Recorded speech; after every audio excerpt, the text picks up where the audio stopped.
good evening, one and all. Respected Anjunis, Miss Baby, Miss Jibi, Miss Sajida, our alumni, and my dear students. Let's start our program by invoking the blessings of Almighty. May I invite Honey James of final year BSc Home Science for the invocation. ലോകം മുഴുവൻ സുഖം പകരാനായി സ്നേഹദീപമേ മിഴി തുറക്കൂ. ലോകം മുഴുവൻ സുഖം പകരാനായി സ്നേഹദീപമേ മിഴി തുറക്കൂ.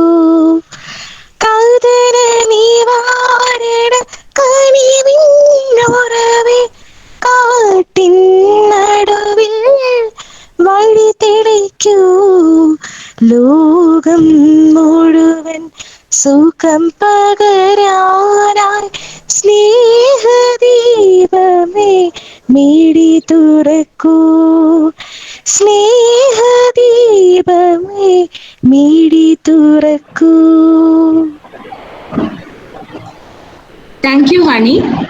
Thank you to each and every one of you for being here with us today.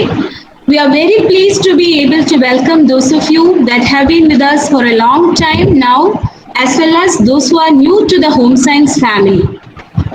Home Science Association have been always proactive in organizing innovative and creative events, enhancing the skills and abilities of our students, promoting all-round development. In spite of the COVID pandemic, we are happy to announce our new endeavor, Alumni Lecture Series Reconnect, with the aim of connecting our alumni in covetable positions, benefiting our younger generation. Today, we have with us our former student, Ms. Sajida Rahman of 2015-17 batch for delivering the talk on PCOD and lifestyle, which will be of immense benefit to all. We are planning to continue the lecture series throughout the year along with our novel programs. Now, let me invite most respected Head of the Department of Home Science, Dr. Anju M. Niliara, who is the driving force and constant support for all our venture to inaugurate Reconnect and address the Home Science family. Most respected Miss Baby, dear Bhagya, dear Jibi, and my dear students. It is my great pleasure to be a part of this most innovative program which we are starting today.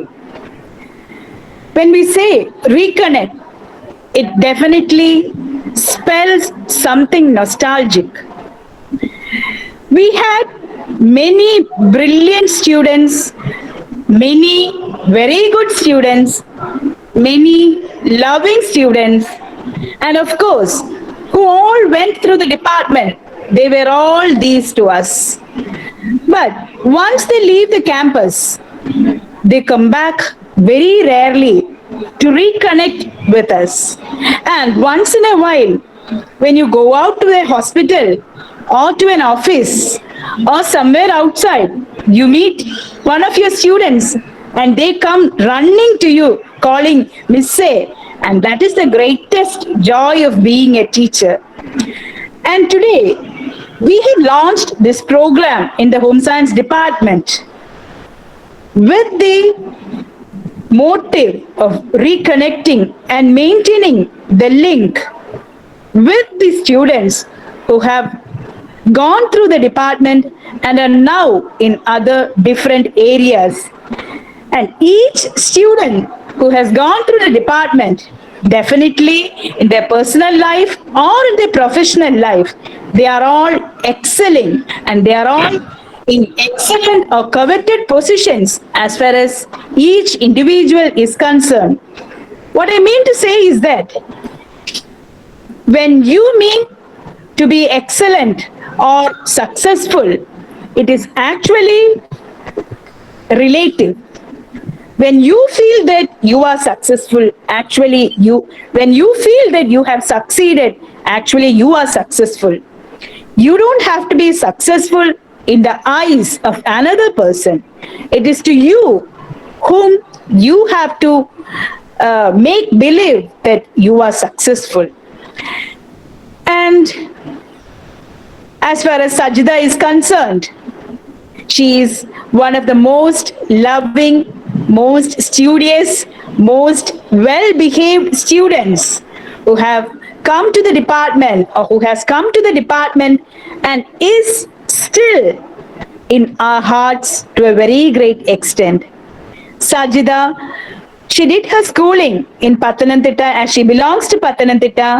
Then her BSc degree in Government Women's College Trivandrum and came to St. Joseph's Alleppey for completing her PG degree.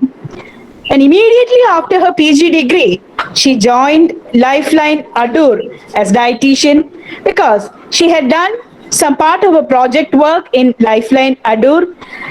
And what I want to stress is that she is a person whom we would never want to let go of. That is what even the Lifeline Adur people did. Once she interacted or she had an interaction with the people over there, they felt that she would be an asset to the hospital, in the prosperity of the hospital or the institution. So definitely she had a chance to go back and take up a profession in Lifeline Adur. And what I want to tell you is that you are paving the way for your success by the way in which you are conducting yourself when you are doing your studies. പഠനകാലത്ത് നിങ്ങൾ നിങ്ങളുടെ ജീവിതം എങ്ങനെ കൊണ്ടുപോകുന്നു അല്ലെങ്കിൽ മറ്റുള്ളവരുമായിട്ട് എങ്ങനെ interact ചെയ്യുന്നു എന്നുള്ളതാണ് നിങ്ങളുടെ മുന്നോട്ടുള്ള സക്സസ്ഫുൾ അല്ലെങ്കിൽ സക്സസിന്റെ ഒരു പാത തുറന്നിടുന്നത് അല്ലെങ്കിൽ അതിന്റെ ഒരു ബേസ് ലൈൻ ഫോം ചെയ്യുന്നത്. സജിത വളരെയധികം ഹാർഡ് വർക്ക് ചെയ്യുകയും വളരെ സിസ്റ്റമാറ്റിക് ആയിട്ട് വർക്ക് ചെയ്യുകയും ചെയ്തതിന്റെ ഫലമായിട്ടാണ് ഇപ്പോഴും ലൈഫ് ലൈനിൽ കണ്ടിന്യൂ ചെയ്യുന്നത്. And just by saying that she is about to deliver a baby in around 1 month, you can see the type of dedication and sincerity she has towards the work and vocation she is taking. അപ്പൊ ഈ ഒരു lecture സീരീസിന് വേണ്ടിയിട്ട് നമ്മൾ വിളിക്കുമ്പോഴും ഈ ഒരു 9th month of പ്രഗ്നൻസിയിലേക്ക് എത്തുന്ന ഒരാളിനെ സംബന്ധിച്ചിടത്തോളം എപ്പോഴും നമുക്ക് പറയാൻ പറ്റും വളരെയധികം ക്ഷീണവും ബുദ്ധിമുട്ടുകളും ഒക്കെ ഒരു കാലഘട്ടമാണ്. എന്നാൽ അതൊന്നും വകവയ്ക്കാതെ ഞങ്ങള് ടീച്ചേഴ്സ് ഒരു ആവശ്യം പറഞ്ഞപ്പോ വളരെ സന്തോഷത്തോടെ വളരെ താല്പര്യത്തോടെ നമ്മളുടെ ഈ ഒരു സീരീസിലെ ആദ്യത്തെ ലെക്ചർ സീരീസിന് വളരെ സന്തോഷത്തോടെ താല്പര്യത്തോടെ ഏറ്റെടുത്ത സജിതയ്ക്ക് ഡിപ്പാർട്ട്മെന്റിന്റെ പേരിലുള്ള പ്രത്യേകം നന്ദി പറഞ്ഞുകൊണ്ട് ഈ ഒരു ലെക്ചർ സീരീസ് ഈ ഒരു റീകണക്ട് ഹോം സയൻസ് ഡിപ്പാർട്ട്മെന്റ് അസോസിയേഷന്റെ ആഭിമുഖ്യത്തിലുള്ള റീകണക്ട് എന്ന പ്രോഗ്രാം ഇനോഗ്രേറ്റ് ചെയ്യുന്നതിൽ എനിക്ക് അതിയായ സന്തോഷമുണ്ട്. അതോടൊപ്പം ഈ ഒരു ടോപ്പിക് നിങ്ങൾക്കറിയാം, ഇന്ന് ഓൾമോസ്റ്റ് ഒരു 20-30% of the women and adolescents are suffering from different problems related to PCODs, and so it is a very relevant topic, and she has selected a very relevant topic to address the gathering today. So on behalf of all those who are gathered here, I warmly welcome you all to this function, and especially I invite Sajida with a heart full of gratitude and love. Thank you. Okay, thank you, Miss. Thank you so much, Anju Miss. I would also like to say a few words about our dearest Sajida. I feel so proud to introduce actually our former student, Miss Sajida, which is a gem of our family. Actually, she's such a lovely person. I always admire, and I would like to add a few more achievements of Sajida. She has done her PG project also on this PCOD, and has to her credit 2 publications in UGC accepted journal, and has done research presentations and organized several medical camps, and completed her project under the financial assistance of Kerala State Council for Science, Technology and Environment. And above all, she was awarded the Best NSS Volunteer Award by University of Kerala for her noble extension activities. So I am very proud actually. എനിക്ക് വളരെയധികം സന്തോഷത്തോടു കൂടിയാണ് സജിതയാണ് നമ്മുടെ ശരിക്കും ഒരു apt person നമ്മുടെ ഈ ഒരു അലൂമിനെ സീരീസ്, ഹോം സയൻസ് അസോസിയേഷന്റെ ഈ ഒരു അലൂമിനെ സീരീസും ആയിട്ടുള്ള ഒരു കണക്ഷൻ കൊണ്ടുവരാനായിട്ട് ഏറ്റവും ആപ്റ്റ് ആയിട്ടുള്ള ഒരു സ്റ്റുഡന്റ് ആണ് നമുക്ക് Sajitha. So thank you Sajitha, thank you for being with us always. So I welcome you, dear. Over to Sajita. Okay, thank you, Miss. Thank you, all of you. Okay, very good afternoon, Anju Miss, Baby Miss, Bhagya Miss, GB Miss, and all my dear students. Now, I'm very happy. I am very happy. Okay. നമ്മുടെ teachers നമ്മളോട് പറഞ്ഞു, നമുക്ക് അഞ്ചു miss തന്നെ പറഞ്ഞു, പഠിക്കുന്ന കാലത്ത് നമ്മൾ ഉണ്ടാക്കുന്ന ഇന്ററാക്ഷൻസ് അല്ലെങ്കിൽ നമ്മൾ ടീച്ചേഴ്സുമായിട്ട് ഉണ്ടാക്കുന്ന ആ ഒരു റിലേഷൻഷിപ്പ് അത് നമുക്ക് എത്രത്തോളം നമ്മൾ ഏത് പൊസിഷനിൽ എത്തിയാലും, നമ്മൾ എത്രയൊക്കെ ജോബിലാണെങ്കിലും നമ്മുടെ പ്രൊഫഷനിലാണെങ്കിലും എത്ര ഹൈ ലെവലിൽ എത്തിച്ചേർന്നെന്ന് പറഞ്ഞാലും നമുക്ക് നമ്മുടെ ടീച്ചേഴ്സിൽ നിന്ന് കിട്ടുന്ന ആ ഒരു സ്നേഹം ജസ്റ്റ് ഇപ്പോ വിമൻസ് കോളേജ് ആണെങ്കിലും ശരി, നമ്മുടെ സെന്റ് ജോസഫ്സിലാണെങ്കിലും ശരി, നമ്മുടെ കോളേജിൽ വരുമ്പോൾ ടീച്ചേഴ്സ് നമ്മളെ ജസ്റ്റ് പാരന്റ്സ് കൊണ്ടുപോകുന്നത് പോലെ നമ്മളെ ഓരോ സ്റ്റേജിലും നമ്മൾ ജസ്റ്റ് താഴേക്ക് പോവാണെന്നുണ്ടെങ്കിൽ ആ സ്റ്റേജിൽ നിന്ന് നമ്മളെ മുകളിലേക്ക് കൊണ്ടുവരാൻ നമ്മുടെ ടീച്ചേഴ്സ് ഒരുപാട് ഹെൽപ്പ് ചെയ്തിട്ടുണ്ട്. അപ്പോ ഹോം സയൻസ് ഡിപ്പാർട്ട്മെന്റിൽ നമ്മുടെ ഹോം സയൻസ് സ്റ്റുഡൻസിനോട് മെയിൻ ആയിട്ട് പറയാനുള്ളത്, ഫസ്റ്റിലെ തന്നെ നമ്മുടെ സബ്ജക്റ്റിനോടും ഒരു പാഷനും നമ്മുടെ ടീച്ചേഴ്സിനോട് ഒരു സ്നേഹം ഉണ്ടെന്നുണ്ടെങ്കിൽ നമ്മുടെ സബ്ജക്റ്റ് നമുക്ക് സന്തോഷം, നമുക്കിപ്പോ ഒരു പ്രൊഫഷണലി ഒരിക്കലും നമുക്കൊരു ബേർഡൻ ആയിട്ടോ അല്ലെങ്കിൽ ഹെക്റ്റിക് ആയിട്ടോ നമുക്ക് ഫീൽ ചെയ്യാതെ നമുക്ക് ഏറ്റവും ഹെൽപ്ഫുൾ ആയിട്ടുള്ള രീതിയിൽ നമുക്ക് സന്തോഷത്തോടു കൂടി തന്നെ നമ്മുടെ പ്രൊഫഷൻ കൊണ്ടുപോകാൻ പറ്റും. കാരണം എന്താണെന്ന് വെച്ച് കഴിഞ്ഞാൽ എനിക്ക് തന്നെ അത് എക്സ്പീരിയൻസ്ഡ് ആണ്. കാരണം നമ്മുടെ കോഴ്സ് ചെയ്യുന്ന സമയത്ത് ഞാൻ അവിടെ ലൈഫ് ലൈൻ ഹോസ്പിറ്റലിലായിരുന്നു, PCOD ആയിരുന്നു എന്റെ സബ്ജക്ട് പ്രോജക്റ്റിന്റേത്. അതുമായി റിലേറ്റ് ചെയ്തിട്ട് ഞാൻ ഹോസ്പിറ്റലിൽ പോകുമ്പോഴത്തേക്ക് ടീച്ചേഴ്സ് ഒക്കെ ഒരുപാട് ഹെൽപ്പ് ചെയ്ത്, അഞ്ജു മിസ്, അതുപോലെ തന്നെ ഭാഗ്യ മിസ് ആയിരുന്നു എന്റെ ഗൈഡ്, അതുപോലെ തന്നെ താര മിസ്, നീതു മിസ്, അങ്ങനെ എല്ലാ GB മിസ്, അങ്ങനെ എല്ലാ ടീച്ചേഴ്സും നമ്മളെ ഒരുപാട് ഹെൽപ്പ് ചെയ്തു. അപ്പോ നമ്മുടെ ടീച്ചേഴ്സിന്റെ ആ ഒരു ഹെൽപ്പും ആ ഒരു അനുഗ്രഹവും ഉണ്ടെങ്കിൽ മാത്രമേ നമുക്ക് എല്ലായ്പ്പോഴും നമുക്ക് മുന്നിലേക്ക് പോകാൻ പറ്റുള്ളൂ. അപ്പൊ അന്നത്തെ എന്റെ ടോപ്പിക് തന്നെയാണ് നമ്മൾ മെയിൻ ആയിട്ട് ഇന്ന് ഞാനിത് കണ്ടിന്യൂ ചെയ്യാമെന്ന് വിചാരിച്ചത്.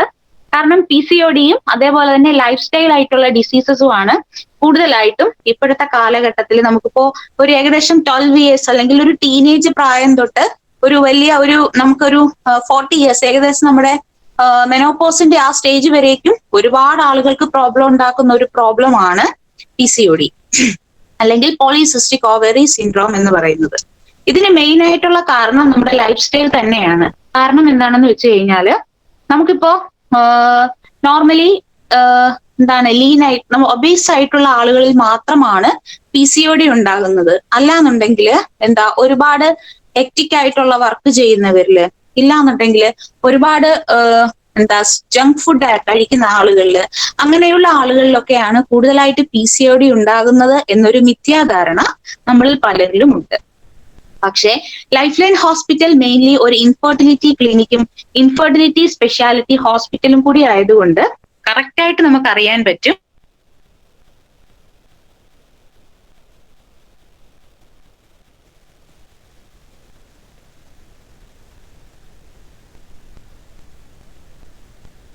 കാരണം ഒരിക്കലും ഈ രണ്ട് കാരണങ്ങൾ കൊണ്ടോ ഒരുപാട് ആളുകളിൽ ഇൻഫെർട്ടിലിറ്റിക്ക് മെയിൻ ആയിട്ടുള്ള റീസണുമാണ്.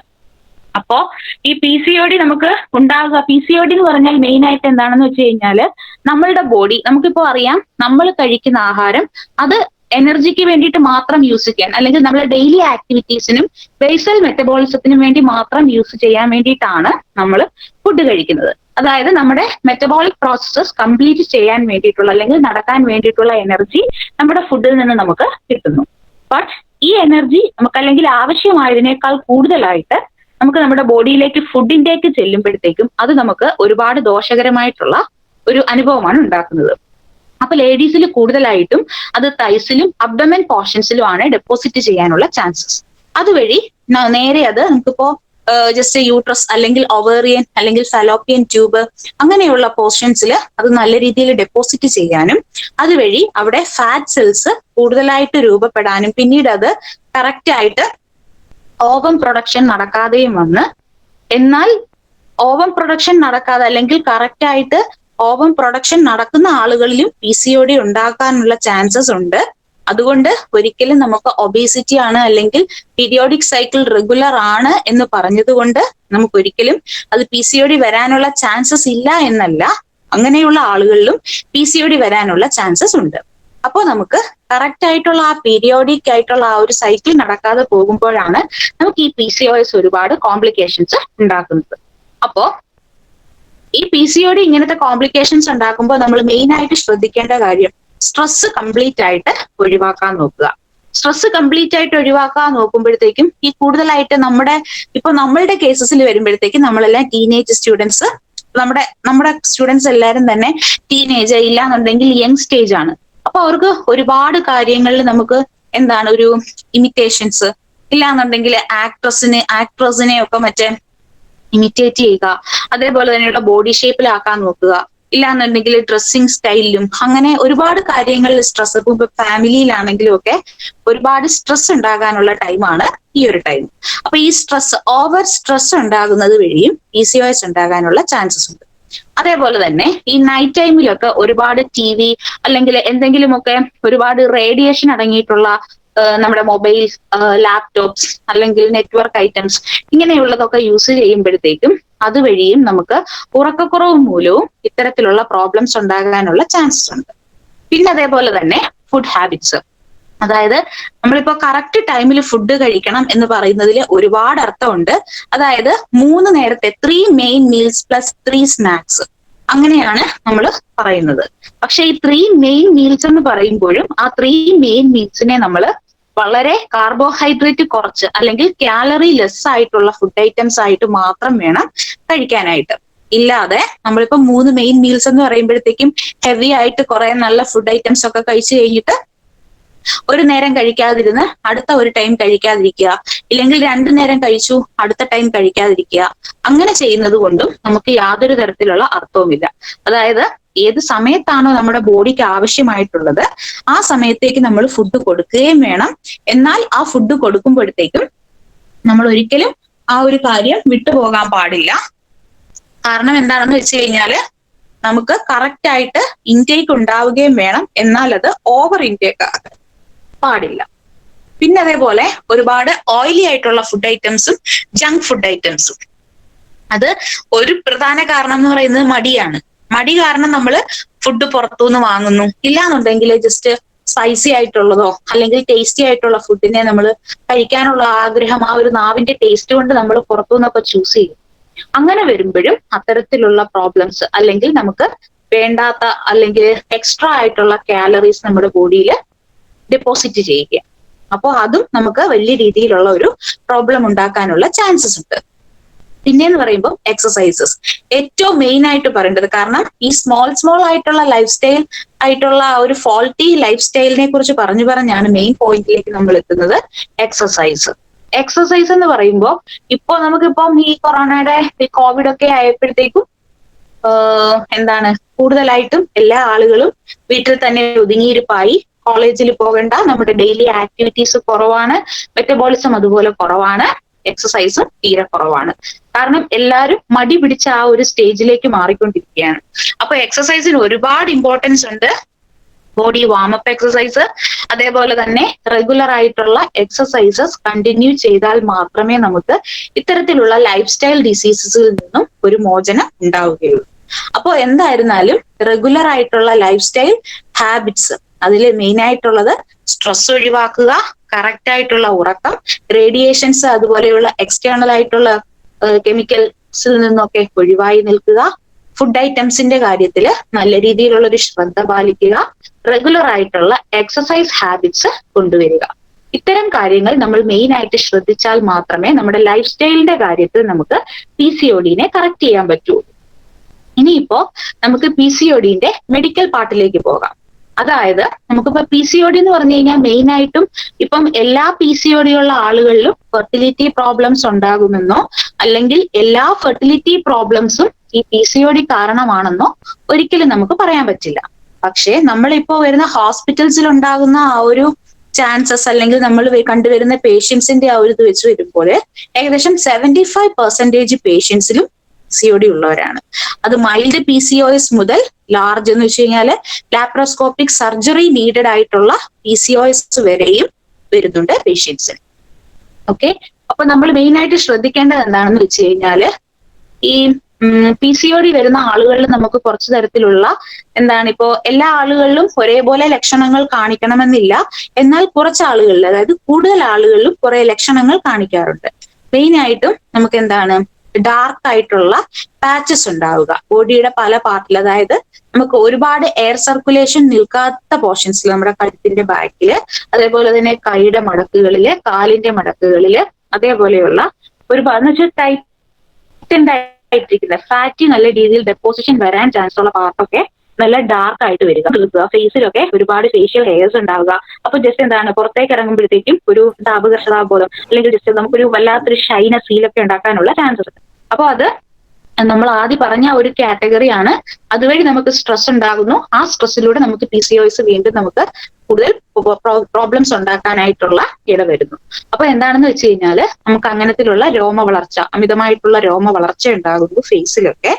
പിന്നെ അതേപോലെ തന്നെ പിമ്പിൾസ് എന്ന് പറയുമ്പോൾ എപ്പോഴും ഓയിലി സ്കിൻ ആയിരിക്കും. അതേപോലെ തന്നെ പിമ്പിൾസ് ഉണ്ടാകാനുള്ള ചാൻസസ് കൂടുതലാണ്. പക്ഷേ ഈ പറഞ്ഞ സിംറ്റംസ് എല്ലാം നമുക്ക് PCODന്റെ സിംറ്റംസ് ആണെന്ന് പറയാനും പറ്റില്ല. അപ്പോ നമുക്ക് ഇത്രയും നാളത്തെ ഒരു 2.5 year എക്സ്പീരിയൻസിലും എന്റെ പ്രോജക്ട് എക്സ്പീരിയൻസിലും വെച്ച് പറയുകയാണ്, നമ്മൾ ഡയറ്റും ലൈഫ് സ്റ്റൈലും എങ്ങനെ കൊണ്ടുപോകും അല്ലെങ്കിൽ എങ്ങനെ നമുക്ക് ക്രമീകരിച്ചാല് നമുക്ക് PCOSൽ നിന്നും നല്ല രീതിയിലുള്ള ഒരു മോചനം കിട്ടും. കാരണം എന്താണെന്ന് വെച്ച് കഴിഞ്ഞാല് ഒരിക്കലും PCOD നമുക്ക് ഇൻഫെർട്ടിലിറ്റി പ്രോബ്ലംസ് കംപ്ലീറ്റ് ആയി ഉണ്ടാക്കും എന്ന് പറയാൻ നമുക്ക് പറ്റില്ല.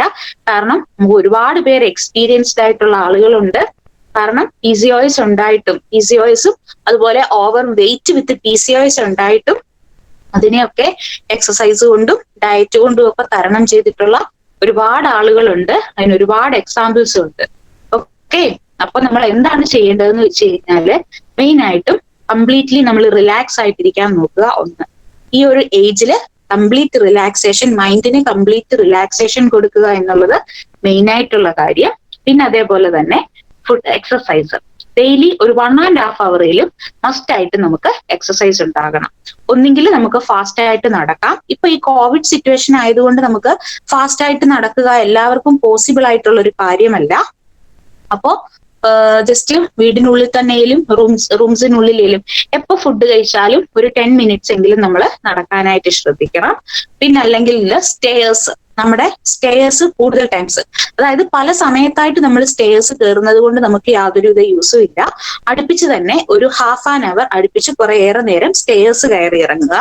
പിന്നെ അതേപോലെ തന്നെ warm up exercises, aerobic exercises, dancing, yoga, meditation, ഇതൊക്കെയും നമുക്ക് ഒരുപാട് ഹെൽപ്പ് ചെയ്യുന്നതാണ്.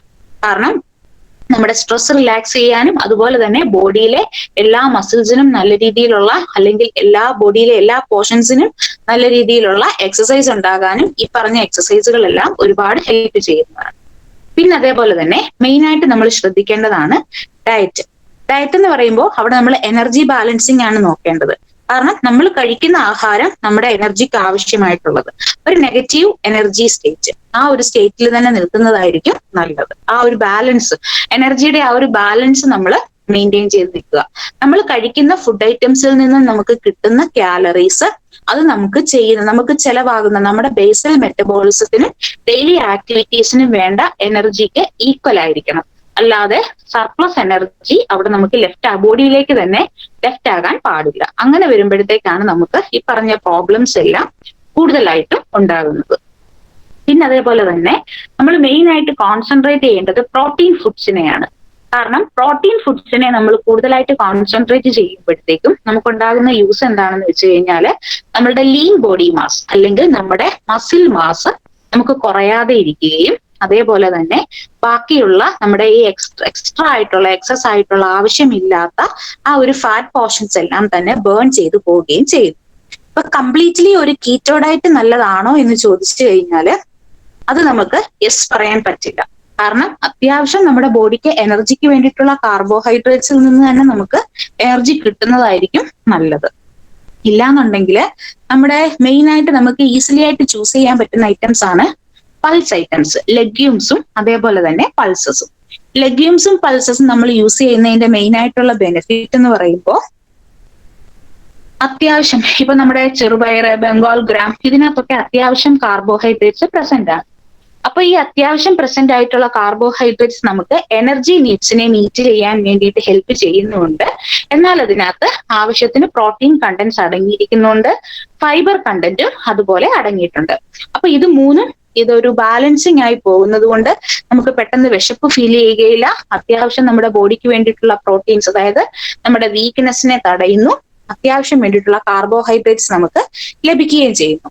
അപ്പൊ മോർണിംഗ് ബ്രേക്ക്ഫാസ്റ്റിന് മെയിൻ ആയിട്ടും പൾസ് ഐറ്റംസ്, അതായത് നമ്മുടെ ഈ പയർ വർഗ്ഗങ്ങൾ ഏത് വേണമെങ്കിലും നമുക്ക് യൂസ് ചെയ്യാവുന്നതാണ്. അതിന്റെ കൂടെ എഗ് വൈറ്റും വേണമെങ്കിൽ യൂസ് ചെയ്യാം. എഗ് വൈറ്റ് മാത്രമേ യൂസ് ചെയ്യാൻ പാടുള്ളൂ. കാരണം എന്താണെന്ന് വെച്ച് കഴിഞ്ഞാൽ നമ്മുടെ സ്റ്റുഡൻസ്, നമുക്ക് എല്ലാവർക്കും അറിയാവുന്നതാണ്, എഗ് എന്ന് പറഞ്ഞാൽ ഏറ്റവും ഹൈ ക്വാളിറ്റി ബയോളജിക്കൽ വാല്യൂ ഉള്ള പ്രോട്ടീൻ ആണ് എഗ് വൈറ്റ്. അപ്പൊ എഗ് വൈറ്റ് ആ ഒരു പ്രോബ്ലംസ് നമുക്ക് ഉണ്ടാവുകയില്ല. പിന്നെ അതേപോലെ തന്നെ നമ്മുടെ ഇടയ്ക്ക് ഫ്രൂട്ട്സ് ആണെങ്കിൽ നമ്മൾ കഴിക്കുമ്പോൾ മധുരം കുറഞ്ഞിട്ടുള്ള അല്ലെങ്കിൽ സ്വീറ്റ് ലെസ് ആയിട്ടുള്ള ഫ്രൂട്ട് ഐറ്റംസ് മാത്രമേ കഴിക്കാൻ പാടുള്ളൂ. അതായത് എപ്പോഴും നമുക്ക് സിട്രസ് ഫ്രൂട്ട്സ് ഐറ്റംസ് ആയിരിക്കും ഏറ്റവും ബെറ്റർ. സിട്രസ് ഫ്രൂട്ട്സ് എന്ന് പറയുമ്പോഴത്തേക്ക് നമ്മുടെ നെല്ലിക്ക, പേരക്ക, green apple, mosambi, orange, pomegranate അങ്ങനെയുള്ള ഫ്രൂട്ട് ഐറ്റംസ് ഒക്കെ മാക്സിമം യൂസ് ചെയ്യാം. പിന്നെ നമ്മുടെ ഈ ബനാന, അതേപോലെ തന്നെ ചെറുപഴങ്ങൾ, മധുരമുള്ള ചെറുപഴങ്ങൾ, ഇങ്ങനെയുള്ള ഐറ്റംസ് ഒക്കെ പരമാവധി ഒഴിവാക്കുന്നതായിരിക്കും നല്ലത്. പിന്നെ അതേപോലെ തന്നെ നമ്മുടെ berry items, cranberry, strawberry, raspberry, അതൊക്കെ നമുക്ക് അവൈലബിൾ അല്ല അധികം. എന്നിരുന്നാലും അത്തരത്തിലുള്ള ഫ്രൂട്ട് ഐറ്റംസും യൂസ് ചെയ്യുന്നത് നല്ലതാണ്. അവക്കാഡോ, കിവി അതുപോലെയുള്ള ഫ്രൂട്ട്സും ബെറ്റർ ആണ്. കാരണം അവക്കാഡോ എന്ന് പറയുമ്പോൾ അത്യാവശ്യം അതിനകത്ത് നമുക്ക് യൂസ്ഫുൾ ആയിട്ടുള്ള ഫാറ്റ് ഉണ്ട്. അപ്പൊ ആ ഫാറ്റ് നമുക്ക് യൂസ്ഫുൾ ആണ്, നമ്മുടെ ബോഡിക്ക് അത്യാവശ്യം വേണ്ടിയിട്ടുള്ള ഫാറ്റിന്റെ നീഡ്സിനെ മീറ്റ് ചെയ്യാനായിട്ട് ഒരുപാട് ഹെൽപ്പ് ചെയ്യും. പിന്നെ അതേപോലെ ലഞ്ചിലാണേലും ഡിന്നറിലാണേലും കൂടുതൽ ഫൈബർ റിച്ച് ആയിട്ടുള്ള കാർബോഹൈഡ്രേറ്റ്സ് യൂസ് ചെയ്യാൻ നോക്കുക. അതായത് റാഗി, അതുപോലെ തന്നെ നമ്മുടെ ഓട്സില് ബ്രൗൺ ഓട്സ്, നമ്മുടെ വൈറ്റ് ഓട്സിനേക്കാളും ഏറ്റവും ബെറ്റർ ബ്രൗൺ ഓട്സ് ആണ്. പിന്നെ അതുപോലെ ഫ്ലാക്സ് സീഡ്സ്, സൺഫ്ലവർ സീഡ്സ്, അങ്ങനെയുള്ള സീഡ് ഐറ്റംസ് ഒക്കെ മാക്സിമം യൂസ് ചെയ്യാനായിട്ട് ശ്രദ്ധിക്കുക. അപ്പോ ഈ റാഗി സ്ഥിരമായിട്ട് നമ്മൾ പുട്ടായിട്ടോ അല്ലെങ്കിൽ കുറുക്കായിട്ടോ കഴിക്കുമ്പോൾ നമുക്ക് തന്നെ അതൊരു സ്ഥിരം ഒരു ഫുഡ് തന്നെ കഴിക്കുമ്പോഴത്തേക്ക് നമുക്കൊരു ഇഷ്ടമില്ലാത്ത ഒരു ഫീല് വരും. അങ്ങനെ വരാതിരിക്കാൻ വേണ്ടിയിട്ട് ആ ഒരു ഫുഡിന്റെ ആ ഒരു കണ്ടിന്യൂവേഷൻ, ഡെയിലി നമ്മൾ സ്ഥിരമായിട്ട് ഒരേ ഫുഡ് തന്നെ യൂസ് ചെയ്യാതെ അതിനെ ദോശയാക്കി, ഇഡ്ഡലിയാക്കി, അങ്ങനെ പല ഫോമിലേക്ക് മാറ്റി കൊണ്ടുവരാനായിട്ട് ശ്രദ്ധിക്കുക. അതായത് റാഗി, ഉഴുന്ന്, ചെറുപയർ ഇതൊക്കെ ഈക്വൽ പ്രൊപ്പോർഷനിൽ നമ്മൾ എടുത്ത് നമുക്ക് ദോശയോ ഇഡ്ഡലിയോ ഒക്കെ ആയിട്ട് പ്രിപ്പയർ ചെയ്യുക. പിന്നെ വെജിറ്റബിൾസ് എല്ലാം തന്നെ മാക്സിമം കൂടുതൽ അളവിൽ കഴിക്കുക. പക്ഷെ വെജിറ്റബിൾസിന്റെ കൂട്ടത്തിൽ ഒരിക്കലും നമ്മുടെ റൂട്ട്സ് ആൻഡ് ട്യൂബേഴ്സിനെ യൂസ് ചെയ്യാൻ പാടില്ല. അതായത് ഉരുളൻകിഴങ്ങ്, ചേന, ചേമ്പ്, കാച്ചില്, കപ്പ അതുപോലെയുള്ള റൂട്ട്സ് ആൻഡ് ട്യൂബേഴ്സ് എല്ലാം തന്നെ മാക്സിമം അവോയ്ഡ് ചെയ്യാനായിട്ട് ശ്രദ്ധിക്കണം. തൈറോയിഡിന്റെ കംപ്ലൈന്റ് എന്തെങ്കിലും ഉള്ള ആളുകളാണെന്നുണ്ടെങ്കിൽ കംപ്ലീറ്റ് ആയിട്ട് ഈ റൂട്ട്സ് ആൻഡ് ട്യൂബേഴ്സ് എല്ലാം ഒഴിവാക്കുന്നത് തന്നെയായിരിക്കും നല്ലത്. പിന്നെ അതേപോലെ നമ്മുടെ ചെറിയ നോർമൽ ആയിട്ടുള്ള നോൺ വെജ് ഐറ്റംസ്, ചെറിയ തരത്തിലുള്ള മീനുകൾ, അതുപോലെ തന്നെ നാടൻ ചിക്കൻ, അങ്ങനെയുള്ള ഐറ്റംസ് ഒക്കെ നമുക്ക് യൂസ് ചെയ്യുന്നത് ഏറ്റവും സേഫ് ആയിട്ടുള്ള കാര്യമാണ്. അതൊക്കെ നമ്മുടെ ഫുഡിൽ മാക്സിമം കൂടുതലായിട്ട് ഇൻക്ലൂഡ് ചെയ്യാനും ശ്രദ്ധിക്കണം. പിന്നെ അതേപോലെ തന്നെ സാലഡ്സ് നമ്മൾ യൂസ് ചെയ്യുമ്പോൾ അവിടെയും നമ്മുടെ റൂട്ട്സ് ആൻഡ് ട്യൂബേഴ്സ് ആയിട്ടുള്ള ക്യാരറ്റിലും ബീറ്റ്റൂട്ടിലും കുറച്ച് കുറവ് ചെയ്യുന്നത്, ലിമിറ്റ് ചെയ്യുന്നത് ബെറ്റർ ആയിരിക്കും. പിന്നെ അതുപോലെ തന്നെ ധാരാളമായിട്ട് വെള്ളം കുടിക്കാൻ നോക്കുക. ധാരാളമായിട്ട് നമ്മുടെ വെള്ളം ഇൻക്ലൂഡ് ചെയ്യാനായിട്ട് നോക്കുക. വൈറ്റ് കളറിലുള്ള ഫുഡ് ഐറ്റംസിൽ നമുക്ക് ഏറ്റവും ഹെൽപ്ഫുൾ ആയിട്ട് കഴിക്കാൻ പറ്റുന്നത് മുട്ടയുടെ വെള്ളയും അതുപോലെ തന്നെ പാട മാറ്റിയിട്ടുള്ള തൈരും മാത്രമാണ്. അല്ലാതെ പാലുൽപ്പന്നങ്ങള്, ബാക്കി നമ്മുടെ വൈറ്റ് ആയിട്ട് വരുന്ന ഗോതമ്പ്, അരി, ഇത്തരത്തിലുള്ള എല്ലാ ഫുഡ് ഐറ്റംസും കാർബോഹൈഡ്രേറ്റ് റിച്ച് ആണ്. ഇതെല്ലാം നമുക്ക് PCODക്ക് ഓപ്പോസിറ്റ് ആയിട്ട് നിൽക്കുന്ന ഫുഡ് ഐറ്റംസുമാണ്. പിന്നെ എല്ലാ ഫുഡിന്റെ ഇടയ്ക്ക് അല്ലെങ്കിൽ എല്ലാ മീൽസിന്റെ ഇടയ്ക്ക് നമുക്ക് ചെറിയ രീതിയിലുള്ള ഒരു എക്സസൈസ് ഗ്യാപ്പ് വരുന്നതും വളരെയധികം ഹെൽപ്ഫുൾ ആയിരിക്കും. ഓക്കെ, അപ്പോ നമ്മൾ മെയിൻ ആയിട്ട് ഡയറ്റിനെയും നമ്മുടെ ലൈഫ് സ്റ്റൈലിനെയും കുറിച്ച് PCOSൽ ഇത്രയും കാര്യങ്ങളാണ് മെയിൻ ആയിട്ട് നമുക്ക് പറയാനുള്ളത്. അപ്പൊ നമ്മുടെ സ്റ്റുഡൻസിന് എന്തെങ്കിലും ഡൗട്ട്സ് ഉണ്ടെന്നുണ്ടെങ്കിലോ അല്ലെങ്കിൽ ഈ സബ്ജക്റ്റിനെ കുറിച്ച് ഏതെങ്കിലും കാര്യങ്ങൾ കൂടുതലായിട്ട് അറിയണമെന്നുണ്ടെങ്കിലോ നമുക്ക് ചോദിക്കാം. അപ്പോ അതിനുള്ള ടൈമാണിത്. Okay, thank you all.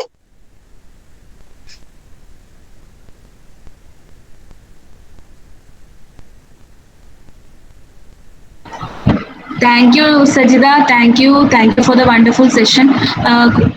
Students, if you have any doubts, please feel free to ask Sajida. Okay. Because this PCOS is a main problem which we can see in almost majority of the women we have seen, whether it is adolescent group or um, adult women, it's very common. So you can ask the doubts related to diet or related to particular syndrome.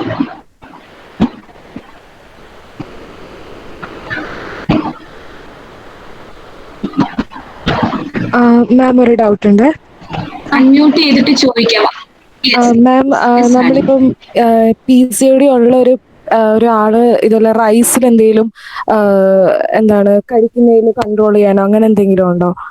തീർച്ചയായിട്ടും റൈസിൽ നമുക്ക് നല്ല രീതിയിലുള്ള control വേണം. കാരണം എന്താണെന്ന് വെച്ച് കഴിഞ്ഞാൽ റൈസിൽ control എന്നല്ല, റൈസ് കംപ്ലീറ്റ് ആയിട്ട് മാക്സിമം നമ്മൾ അവോയ്ഡ് ചെയ്യുന്നതായിരിക്കും ബെറ്റർ. കാരണം എന്താണെന്ന് വെച്ച് കഴിഞ്ഞാൽ നമുക്കറിയാം റൈസ് ഒരു 100 ഗ്രാംസ് നമ്മൾ കഴിച്ചു കഴിഞ്ഞാൽ തന്നെ ഏകദേശം ഒരു 365 കിലോ കാലറീസ് ഓഫ് എനർജിയാണ് നമ്മുടെ ബോഡിയിൽ എത്തിച്ചേരുന്നത്. അപ്പൊ ഈ 365 കാലറീസ് തന്നെ നമുക്ക് എന്താണ് ഒരു ഏകദേശം ഒരു ദിവസം രാവിലെ മുതൽ വൈകുന്നേരം വരെ അല്ലെങ്കിൽ ഉച്ച വരെയും ചെയ്യാനുള്ള കംപ്ലീറ്റ് മെറ്റബോളിക് ആക്ടിവിറ്റീസിലും ചെയ്യാൻ വേണ്ട എനർജിനേക്കാൾ കൂടുതലാണ് ഈ 365 കിലോ കാലറീസ് എന്ന് പറയുന്നത്. അപ്പൊ അത്രയും റൈസിന്റെ കൂടി അതിന്റെ കൂടെ ചേർക്കുന്ന ഓയിലി ആയിട്ടുള്ള കറികള്, അതേപോലെ തന്നെ നമ്മൾ യൂസ് ചെയ്യുന്ന എക്സ്ട്രാ ഡിഷസ് എല്ലാം കൂടി ആകുമ്പോഴത്തേക്ക് നമ്മുടെ മീൽസ് എന്ന് പറഞ്ഞാൽ ഒരുപാട് ഒരു ഹെവി മീൽ ആവുകയാണ്. അപ്പൊ നമ്മൾ റൈസിനെ കംപ്ലീറ്റ് ആയിട്ട് അവോയ്ഡ് ചെയ്തിട്ട് ഫൈബർ റിച്ച് ആയിട്ടുള്ള ഏതെങ്കിലും തരത്തിലുള്ള കോംപ്ലക്സ് ആയിട്ടുള്ള കാർബോഹൈഡ്രേറ്റ്സ് യൂസ് ചെയ്യുന്നതായിരിക്കും ബെറ്റർ. ഓട്സ് ഇല്ലാന്നുണ്ടെങ്കിൽ റാഗി, പിന്നെ അതുപോലെ തന്നെ കോണ്, ഇങ്ങനെയുള്ള ഐറ്റംസ് ഒക്കെ ആണെന്നുണ്ടെങ്കിൽ നമുക്ക് കുറച്ചും കൂടി ബെനിഫിറ്റ് ആയിരിക്കും. കാരണം റാഗിയിലും കോണിലും ഓട്സിലും ഒന്നും നമുക്ക് ഷുഗർ കാർബോഹൈഡ്രേറ്റ് കംപ്ലീറ്റ്ലി കുറവാണെന്ന് പറയാൻ പറ്റില്ല, എങ്കിലും കമ്പാരിറ്റീവ്ലി കുറവാണ്. Thank you ma'am. സജന ഏതോ ഒരു ക്വസ്റ്റ്യൻ സജന ജസ്റ്റ് പോസ്റ്റ് ചെയ്തിരുന്നു മിസ്സേ. സജനയ്ക്ക് മുന്നേ ഫഹ്മ ചോദിച്ചിരിക്കുന്നത് is irregular periods A symptom of PCOD? Irregular periods എന്ന് പറയുമ്പോഴത്തേക്ക് കൂടുതലായിട്ട് നമുക്ക് ഒന്നെങ്കിൽ PCOD ഇല്ലെങ്കിൽ എൻഡോമെട്രിയോസിസ്, ഇതിൽ രണ്ടില് ഏതെങ്കിലും ഒരു കാരണം കൊണ്ടായിരിക്കാം മെയിൻ ആയിട്ട് നമുക്ക് ഇറഗുലർ ആയിട്ടുള്ള പീരീഡ്സ് ഉണ്ടാകുന്നത്. അതിൽ തന്നെ 90% കാരണവും നമുക്ക് PCOD തന്നെ ആകാനാണ് ചാൻസസ്. ജസ്റ്റ് നമുക്കൊരു അൾട്രാസൗണ്ട് സ്കാൻ ചെയ്ത് കഴിഞ്ഞാൽ നമുക്ക് നോർമലി ഇറഗുലർ പീരീഡ്സ് ആണെങ്കിലും റെഗുലർ പീരീഡ്സ് ആണെങ്കിലും ഇടയ്ക്കൊന്ന് നമുക്ക് ഒരു അൾട്രാസൗണ്ട് സ്കാനിങ് എടുത്തു കഴിഞ്ഞാൽ നമുക്ക് അറിയാൻ പറ്റും. കാരണം കൂടുതൽ ആളുകൾ ഇപ്പൊ കണ്ടുവരുന്നത് കൊണ്ട് ഫസ്റ്റ് സ്റ്റേജിലെ ട്രീറ്റ് ചെയ്ത് പോകുന്നത് ബെറ്റർ ആയിരിക്കും. Okay, thank you. Then there is another query from Sajina. Ma'am, anyone which is lean, who is lean or having irregular periods, then having anemic condition and excess unwanted hair growth can be considered as PCOD. Lean ആയിട്ടുള്ളവർക്കും PCOD കാണുന്നുണ്ടല്ലോ, അപ്പൊ അത് irregular periods ഉണ്ടെങ്കിൽ മാത്രം നമ്മൾ ചെയ്താൽ മതിയോ? അല്ല, കാരണം എന്താണെന്ന് വെച്ച് കഴിഞ്ഞാല് ഇപ്പൊ നമുക്ക് ലീൻ ആയിട്ടുള്ള ആളുകളിലും ഒരുപാട് ആളുകളില് ഏകദേശം 162 സെന്റിമീറ്റേഴ്സ് 45 kg മാത്രമുള്ള ആളിൽ പോലും നമുക്ക് PCOD ലാപ്രോസ്കോപ്പി ചെയ്യേണ്ട ആ ഒരു സ്റ്റേജിലത്തേക്ക് വരെയുള്ള PCOD കണ്ടുവരുന്നുണ്ട്. അതുകൊണ്ട് നമുക്ക് ഒരിക്കലും ലീൻ ആയതുകൊണ്ട് അത് PCOD അല്ല എന്ന് നമുക്ക് കംപ്ലീറ്റ് ആയിട്ട് പറയാൻ പറ്റില്ല. പിന്നെ നമുക്ക് PCOD അല്ലാന്നുണ്ടെങ്കിൽ അത്തരത്തിലുള്ള ഹെയർ ഗ്രോത്ത് മേ ബി നമ്മുടെ ആ ഒരു ഹെറിഡിറ്ററി കൊണ്ടോ അങ്ങനെ എന്തെങ്കിലും ആകാനുള്ള ഹോർമോണൽ വേരിയേഷൻസോ അല്ലെങ്കിൽ ഇൻസുലിന്റെ എന്തെങ്കിലും വേരിയേഷൻസ് കൊണ്ടോ ഉണ്ടാകാനുള്ള ചാൻസസും ഉണ്ട്. എന്നിരുന്നാലും PCOD അല്ല എന്ന് നമുക്ക് കംപ്ലീറ്റ് ആയിട്ട് പറയാൻ പറ്റില്ല. PCODയും അനീമിയയും തമ്മിൽ എന്തെങ്കിലും റിലേഷൻഷിപ്പ് കൂടുതലായിട്ട് കാണുന്നുണ്ടോ? PCOD അനീമിയ തമ്മിലുള്ള റിലേഷൻഷിപ്പ് എന്ന് പറയുമ്പോഴത്തേക്കും ചില ആളുകളിലെങ്കിലും PCOS ആയിട്ടുള്ള ആളുകളിൽ അനീമിക് ആയിട്ട് കാണാനുള്ള ചാൻസസ് ഉണ്ട്. കാരണം അതിന് മെയിൻ ആയിട്ടുള്ള റീസൺ എന്താണെന്ന് അറിയില്ല. എന്നിരുന്നാലും അനീമിക് ആയിട്ടുള്ള ഒരുപാട് ആളുകളിൽ PCOS അഫക്റ്റഡ് ആണ്. Students, any more queries? മാം ഈ ചോദിക്കാം കേട്ടോ, PCOD സംശയം ഉണ്ടെങ്കിൽ. യെസ്. മാം ഈ PCOD വരുന്ന ഒരാൾക്ക് ഈ സർജറി ഏതൊരു ടൈമിലാണ് വേണ്ടത്, അല്ലെങ്കിൽ സർജറി വരേണ്ട ആ ഒരു സാഹചര്യം എന്താണ്? കാരണം എന്താണെന്ന് വെച്ച് കഴിഞ്ഞാൽ നമുക്ക് ഇൻഫെർട്ടിലിറ്റി ആ ഒരു പ്രോബ്ലംസ് മെയിൻ ആയിട്ട് വന്നു കഴിയുമ്പോൾ നമുക്ക് കംപ്ലീറ്റ് ആയിട്ടുള്ള ഓവുലേഷൻ നടക്കുന്നില്ല, അല്ലെങ്കിൽ നമുക്ക് ഓവുലേഷന് കറക്റ്റ് ആയിട്ടുള്ള ഒരു റെഗുലാരിറ്റി ഇല്ല എന്നുണ്ടെങ്കിൽ നമുക്ക് ആ ഒരു ഫെർട്ടിലിറ്റി ഫെർട്ടിലിറ്റി മസ്റ്റ് ആയിട്ട് നമുക്ക് വേണ്ടതാണ്. അത്തരത്തിലുള്ള ഒരു കണ്ടീഷൻ വന്നില്ല എന്നുണ്ടെങ്കിൽ ലാപ്രോസ്കോപ്പിക് സർജറി നമുക്ക് മസ്റ്റ് ആയിട്ടും കൂടിയേ തീരുള്ളൂ. ലാപ്രോസ്കോപ്പിക് സർജറി വഴി നമുക്ക് അതിനകത്തുള്ള എന്ന് വെച്ച് കഴിഞ്ഞാൽ ഓവുലേറ്റ് ചെയ്യാത്ത കൂടി നിൽക്കുന്ന ഓവംസിനെ കംപ്ലീറ്റ് ഡ്രിൽ ഔട്ട് ചെയ്ത് കളയുകയാണ്. അങ്ങനെ നമുക്ക് ക്ലീൻ ചെയ്തെടുക്കുകയാണ്. ആ കംപ്ലീറ്റ് ആയിട്ടുള്ള ആ കൂടി നിൽക്കുന്ന ആ പോർഷൻസിനെ എല്ലാം റിമൂവ് ചെയ്തിട്ട് ക്ലീൻ ആക്കുകയാണ്. അതുവഴി നമുക്ക് അവിടുത്തെ ഫാറ്റ് ഡെപ്പോസിഷൻസ് എല്ലാം മാറി വീണ്ടും ന്യൂ ആയിട്ടുള്ള ഓവം ഫോം ചെയ്യാനുള്ള ആ ഒരു കറക്റ്റ് ആയിട്ടുള്ള ആ ഒരു റൂം ഒരുക്കി കൊടുക്കുകയാണ് അവിടെ. അത് എപ്പോഴും സക്സസ്ഫുൾ ആവാറുണ്ടോ അങ്ങനെ ചെയ്ത് കഴിയുമ്പോഴത്തേക്കും? തീർച്ചയായിട്ടും ഒരു 3 months to 6 months വരേക്കും നമുക്കിപ്പോൾ ഫെർട്ടിലിറ്റി ചൂസ് ചെയ്യുന്ന ഒരാൾക്കാണെങ്കിൽ 3 months to 6 months വരേക്കും മാത്രമേ നമുക്ക് അതിനൊരു കംപ്ലീറ്റ് ആയിട്ടുള്ള ഗ്യാരണ്ടി പറയാൻ പറ്റുള്ളൂ. പിന്നീട് നമ്മുടെ ലൈഫ് സ്റ്റൈലും നമ്മുടെ ആ ഒരു എക്സസൈസ് പാറ്റേണും പഴയ രീതിയിൽ തന്നെ പോവുകയാണെന്നുണ്ടെങ്കിൽ വീണ്ടും PCOS ഡെവലപ്പ് ചെയ്യാനുള്ള ചാൻസസും 50% തന്നെ ഉണ്ട്. അതുകൊണ്ട് നമുക്ക് സർജറി ചെയ്തുകൊണ്ട് കംപ്ലീറ്റ്ലി നമുക്ക് PCOS ഉണ്ടാവില്ല എന്ന് പറയാൻ പറ്റില്ല, വീണ്ടും ഉണ്ടാകാനുള്ള ചാൻസസ് വളരെ കൂടുതലാണ്. മാം ഒരു ഡൗട്ടും കൂടെ ഉണ്ട്. ഇപ്പം ഒരു PCOD അഫക്റ്റ് ആയിട്ടുള്ള ഒരാള് ഇപ്പം മെഡിസിൻ ഇൻടേക്ക് ചെയ്ത് കഴിഞ്ഞിട്ട് ഇപ്പൊ കുറച്ച് ഗ്യാപ്പ് ആ മെഡിസിൻ കഴിക്കാൻ പറ്റിയില്ല, അപ്പൊ പിന്നെ അപ്പം അത് കുറയുവോ, അല്ലാതെ നമ്മൾ പിന്നെയും മെഡിസിൻ ഇൻടേക്ക് തന്നെ ചെയ്യണോ?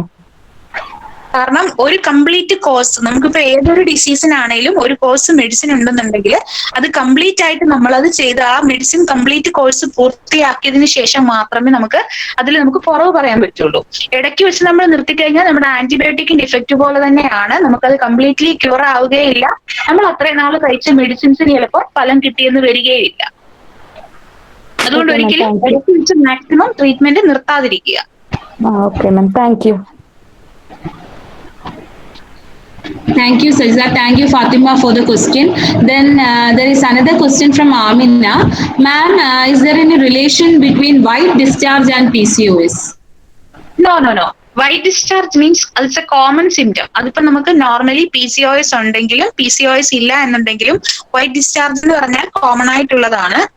മേ ബി ആ വൈറ്റ് ഡിസ്ചാർജ് കൂടുതലായിട്ട് കാണുന്നുണ്ട് എന്നുണ്ടെങ്കിൽ അത് ജസ്റ്റ് ഒരു ഗൈനക്കോളജിസ്റ്റിനെ സമീപിച്ചാൽ നമുക്ക് അതിന്റെ കൂടുതൽ ഡീറ്റെയിൽസ് അറിയാൻ പറ്റും. ഒരിക്കലും വൈറ്റ് ഡിസ്ചാർജ് PCOSമായിട്ട് അങ്ങനെ റിലേഷൻ ഇല്ല.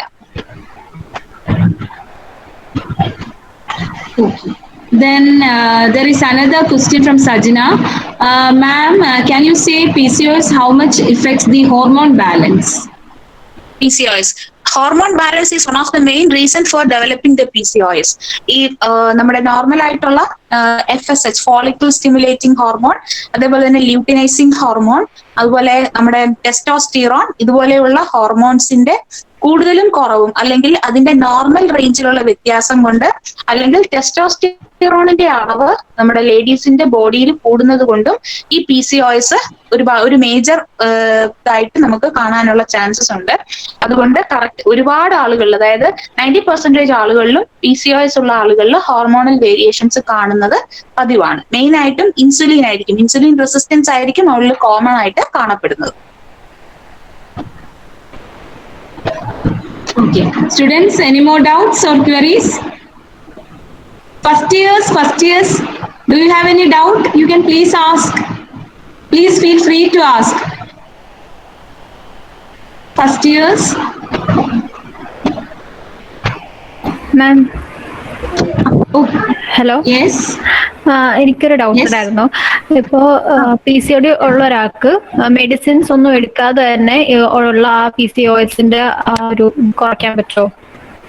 തീർച്ചയായിട്ടും കുറയ്ക്കാൻ പറ്റും. റെഗുലർ ആയിട്ടുള്ള എക്സസൈസ് പ്ലസ് കാർബോഹൈഡ്രേറ്റ് കുറവായിട്ടുള്ള ഒരു ഡയറ്റ് ഉണ്ടെന്നുണ്ടെങ്കിൽ നമുക്ക് ഏകദേശം ഒരു നല്ല രീതിയിൽ തന്നെ നമുക്ക് PCOSനെ നമുക്ക് കുറയ്ക്കാനായിട്ട് സാധിക്കും. വേറെ മെഡിസിൻസ് ഒന്നും ഇല്ലാതെ തന്നെ നമുക്ക് PCOSന്റെ മെയിൻ ആയിട്ടുള്ള മെഡിസിൻ എന്ന് പറയുമ്പോൾ കറക്റ്റ് ആയിട്ടുള്ള എക്സസൈസ് പ്ലസ് കറക്റ്റ് ആയിട്ടുള്ള ഡയറ്റ്, അതായത് കാർബോഹൈഡ്രേറ്റ് ലോ ആയിട്ടുള്ള ഒരു ഡയറ്റും proteinaceous, highly proteinaceous and low carb diet plus exercise ആണ് PCOSന് ഏറ്റവും നല്ല മരുന്ന്. Okay ma'am, thank U.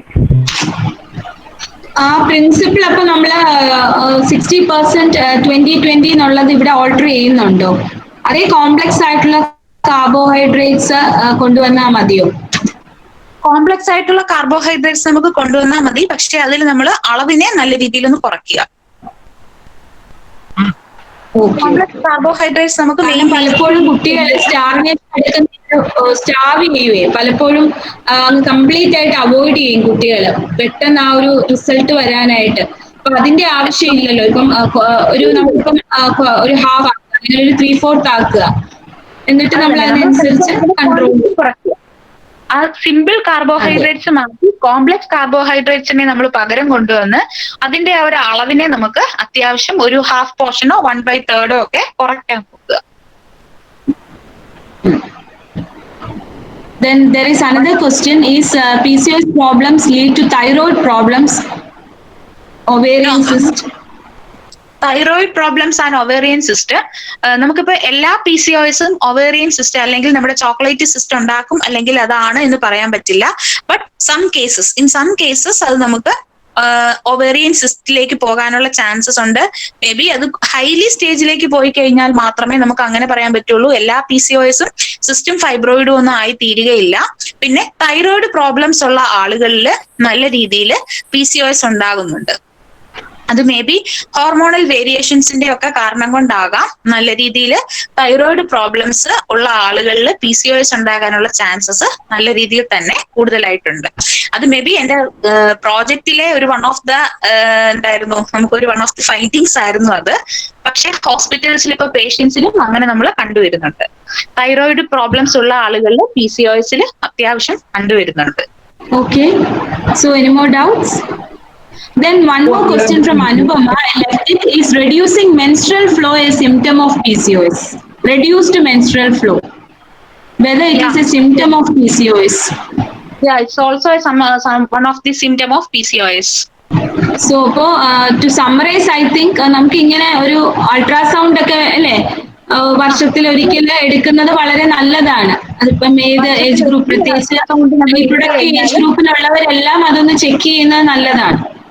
Yes, ഒരു വർഷത്തിൽ ഒരിക്കലും നമ്മൾ എല്ലാവരും നമ്മളൊന്ന് അൾട്രാസൗണ്ട് സ്കാൻ എടുത്ത് നോക്കുന്നത് വളരെ ബെറ്റർ ആയിരിക്കും. കാരണം നമുക്ക് PCOS മേ ബി ഒരുപാട് ആളുകളിൽ ഇപ്പോൾ ഉള്ളത് കൊണ്ട് നമ്മൾ ചെറുതിൽ അല്ലെങ്കിൽ ചെറിയ സിസ്റ്റ് ആയി വരുമ്പോൾ തന്നെ നമുക്കത് ക്യൂർ ചെയ്യാൻ പറ്റി കഴിഞ്ഞാൽ പിന്നെ ഒരുപാട് വലിയ ആ ഒരു സർജറിയിലേക്കൊക്കെ പോകുന്ന സ്റ്റേജിനേക്കാളും ഒരുപാട് നല്ലതായിരിക്കും. Any more doubts? മാം, എനിക്കൊരു ഡൗട്ട് ഉണ്ടായിരുന്നു. ചോദിച്ചോളൂ. ഈ ഡിസീസ് നമുക്ക് പാരമ്പര്യമായിട്ട് വരുമോ? പാരമ്പര്യമായിട്ട് അങ്ങനെ നമുക്ക് വരാൻ പറ്റില്ല. ലൈഫ് സ്റ്റൈലും അതുപോലെ തന്നെ നമ്മളുടെ ആ ഒരു ബോഡിയുടെ ആ ഒരു ഒബീസ് ആണോ അല്ലെങ്കിൽ നമ്മുടെ ബോഡിയുടെ ആ ഒരു ഇൻടേക്കും ഒക്കെ അനുസരിച്ചിരിക്കും. അല്ലാതെ നമുക്ക് പാരമ്പര്യമായിട്ട് ഹെറിഡിറ്റി ആയിട്ട് അങ്ങനെ കിട്ടുന്നില്ല PCOS. അത് നമ്മുടെ ലൈഫ് സ്റ്റൈൽ കൊണ്ട് നമ്മൾ തന്നെ ഉണ്ടാക്കിയെടുക്കുന്ന ഒരു ഡിസീസ് ആണ് PCOS. Thank you miss. Okay. Any more doubts?